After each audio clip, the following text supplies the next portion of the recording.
بسم اللہ الرحمن الرحیم۔ السلام علیکم ورحمۃ اللہ وبرکاتہ۔ لاکھوں کروڑوں درود و سلام نبی اکرم صلی اللہ علیہ وآلہ وسلم پر اور آپ صلی اللہ علیہ وآلہ وسلم کی آل پر۔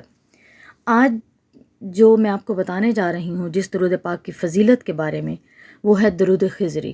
یہ بہت مختصر اور جامع درود ہے، مگر اس کے بہت فضائل اور بہت فوائد ہیں، کیونکہ درود پاک میں پورا نظام پوشیدہ ہے۔ جو بھی شخص خالص نیت اور محبت کے ساتھ درود پاک کو کسی بھی حاجت کے لیے پڑھتا ہے تو اللہ سبحانہ و تعالیٰ درود پاک کی برکت سے اس شخص کی حاجت کو ضرور پورا کرتے ہیں۔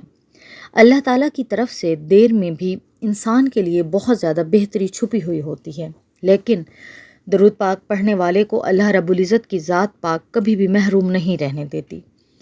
درود خضری کے حوالے سے ایک بہت ہی خوبصورت واقعہ آپ سے شیئر کروں گی۔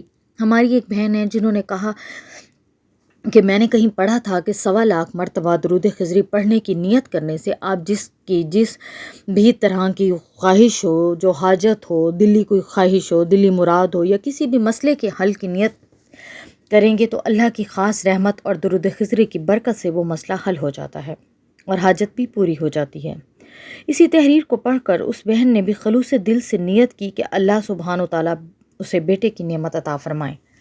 جیسا کہ آپ جانتے ہیں، درود خضری ایک جامع اور مختصر درود پاک ہے۔ صلی اللہ علی حبیبہ محمد و آلہ و اصحابہ وسلم۔ صلی اللہ علی حبیبہ محمد و آلہ و اصحابہ وسلم۔ اس بہن نے یہ درود پاک پڑھنا شروع کر دیا۔ اس درود پاک میں بھی درود بھی ہے اور سلام بھی ہے، بالخصوص جو حبیب ہی کا لفظ آتا ہے۔ بہت سے لوگوں کا کہنا یہ ہے کہ یہ لفظ اسم اعظم ہے اور اس لفظ کی بدولت اس درود پاک میں بہت زیادہ تاثیر موجود ہے۔ اس درود پاک کا خاص فیض اسی لفظ کی بدولت ہے۔ اس بہن نے درود خضری پڑھنے کے ساتھ ساتھ یہ بھی نیت کی کہ میں اپنے بیٹے کا نام محمد رکھوں گی۔ اس مبارک نیت کے صدقے میں اللہ سبحانہ و تعالیٰ نے انہیں اپنے خاص فضل و کرم سے بیٹے کی نعمت سے نوازا اور ان کی ڈیلیوری بھی آسان ہوئی، الحمدللہ۔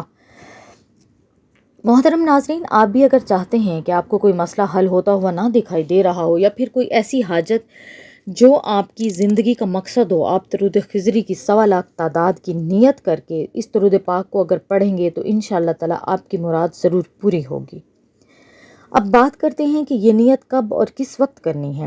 آپ کو بتاتی چلوں کہ صحیح البخاری میں حدیث ہے کہ رسول اللہ صلی اللہ علیہ وآلہ وسلم کا ارشاد ہے، انما الاعمال بالنیات، اعمال کی قبولیت کا انحصار نیتوں پر ہے۔ ایک اور حدیث میں ہے کہ ہر کسی کے لیے وہی کچھ ہے جس کی اس نے نیت کی ہے۔ تو آپ کسی بھی دن کسی بھی وقت 2 رکعت نماز نفل حاجت ادا کریں اور مکمل یقین کے ساتھ 1.25 مرتبہ درود خضری پڑھنے کی نیت کر لیں اور اپنی حاجت، مشکل یا مقصد جو بھی دل میں ہو اس کے حل ہونے تک اللہ کے حضور دعا مانگیں۔ میں سچے دل سے 1.25 مرتبہ درود خضری پڑھنے کی نیت کرتی ہوں یا کرتا ہوں، بس تو اپنے حبیب محمد صلی اللہ علیہ وآلہ وسلم کے صدقے سے اس درود پاک کی برکت سے میرے مسئلے حل فرما، میری حاجت کو پورا فرما دے، مجھے ان مشکلات سے نکال دے جو مجھے پہاڑ جیسے دکھائی دے رہے ہیں۔ تو ہی مشکل کشا ہے، تو وحدہ لا شریک ہے، تیرے سوا کوئی معبود نہیں۔ تو اپنے خاص فضل و کرم کا نزول فرما دے اور ہمارے حال پر رحم فرما، بے شک تو سب سے بڑھ کر رحم کرنے والا ہے۔ انشاءاللہ اللہ تعالیٰ آپ سب کی دعائیں ضرور قبول کریں گے۔ اور پھر آپ نے جتنا بھی ہو سکے روزانہ کا آپ مقرر کر لیں کہ میں اتنی تعداد روزانہ پڑھوں گی، بس اسی ترتیب کے حساب سے شروع کر لیں کہ اگر آپ 2000 پڑھ سکتی ہیں تو 2000 روزانہ پڑھیں گی، اگر آپ 3000 پڑھ سکتی ہیں تو 3000 روزانہ پڑھیں گی۔ یہ نہ کیجیے گا کہ ایک دن میں آپ 5000 پڑھ لیں تو 2 دن آپ پڑھیں نہ، پھر اس کے بعد آپ 5000، ایسا بالکل بھی نہیں۔ آپ نے ایک ترتیب رکھنی ہے اور روزانہ کی تعداد میں اس کو پڑھنا ہے، روزانہ اسی تعداد میں آپ نے اس کو پڑھنا ہے۔ انشاءاللہ تعالیٰ اللہ تعالیٰ آپ کی تمام حاجتیں پوری کریں گے، جو بھی پریشانیاں ہوں گی، جو مشکل ہوگی، سب ختم ہو جائیں گی۔ مجھے دعاؤں میں ضرور یاد رکھا کریں اور ویڈیو کو شیئر ضرور کیا کریں ثواب کی نیت سے، اور ویڈیو کو پورا دیکھا کریں۔ اللہ حافظ۔